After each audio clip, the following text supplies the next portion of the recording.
Okay, let's take a look around this 1964 left-hand drive ex-California, and this is a genuine ex-Californian car. Seems to have spent all its life in California as far as we can tell, until it came to the UK a couple of years ago. Triumph TR4. Finished in red, has had a repaint. We think this was done in America because we've got photographs of it in America looking very similar from a few years ago, so it's not a recent paint job. Fitted with wire wheels, and they look to be fairly new wires actually, with a decent set of Falcon rubber all round.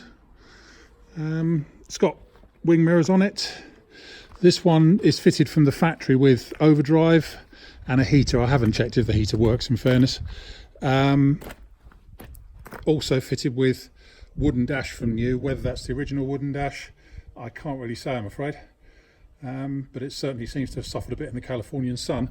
Obviously the trade-off with Californian cars, as with this one, the body and chassis are fantastic in my opinion, but the interior does tend to suffer. If you look at the dash top and what have you, you can see it through there.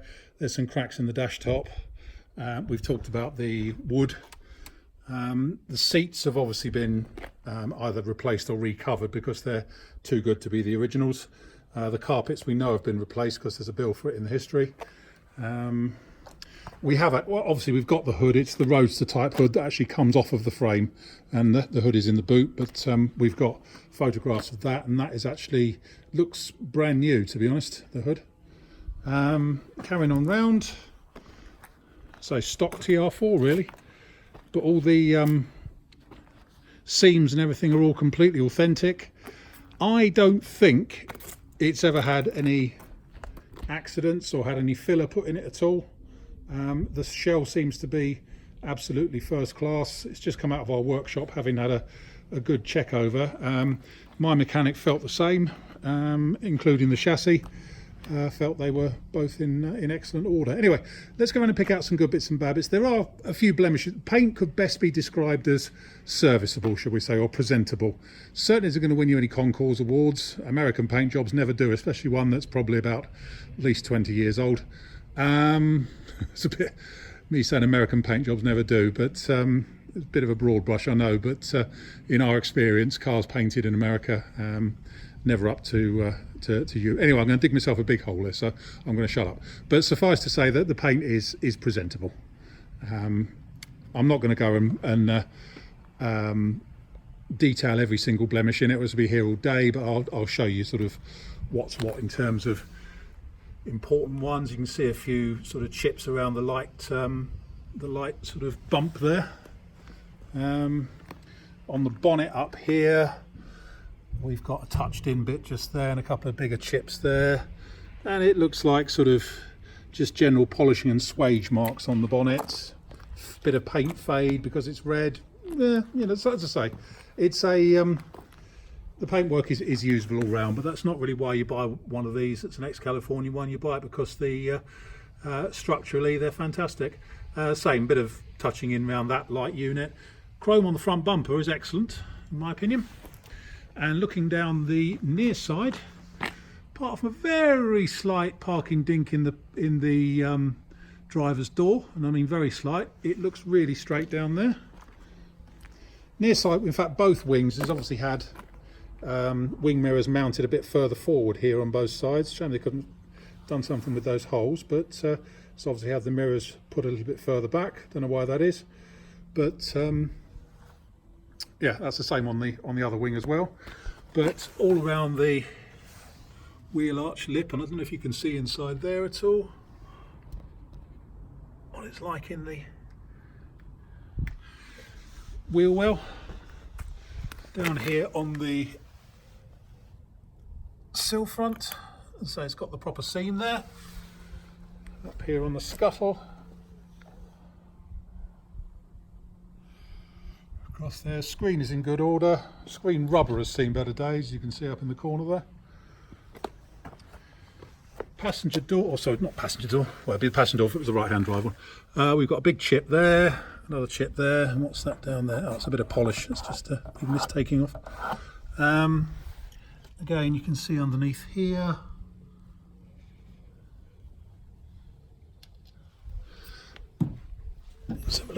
interior, we've talked about the dash and the seats being in pretty good shape. There is a slight, looks like it's been repaired a bit, a little tear in the vinyl on the passenger seat base. The rest of the interior is actually not in too bad a shape. The only thing it's missing is both of the A-post trims. You can see that one in there is missing, and it's the same on this side as well. You can see that one quite so easily because the steering wheel's in the way. Obviously it's the spring type steering wheel, which is nice to see. Doors, probably the door cards are probably the original ones, I think, but the doors are in excellent shape. Again, near side rear wing, a few chips on it and a big scratch there. A few chips around the lip, but the lip is in excellent order and it seems to be in there as well. Can we see down there? Give you an idea what it's like under the back there. Rear scuttle panel, as I say, all the right profiles and everything. I've been over this with a magnet and I couldn't find any filler. There's a small depression just there in the back of the boot lid. Down here it's all as it should be. We'll open the boot for you. The boot is full of stuff, including, well, that's the hood in there. Some new rubbers, it looks like, and some offcuts of carpet and some spares. But there's your boot. It looks like an unused spare as well under there. And again, seam on the top of the offside wing and scuttle are all perfect. Rear bumper chrome not as good as on the front. A little bit pitted on, not so much on the back, but on the rear quarters. A little bit of pitting, but not horrendous.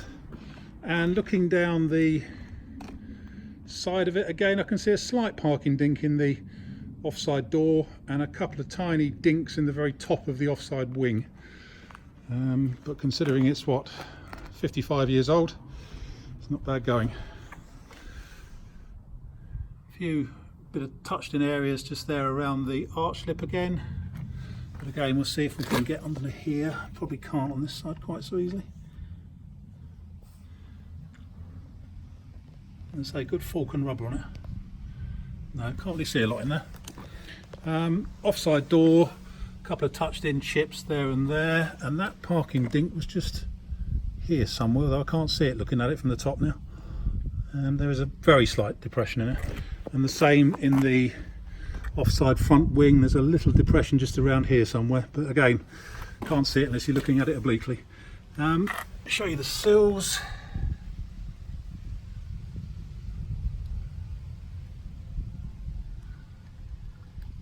Bit of paint loss there on the offside front sill.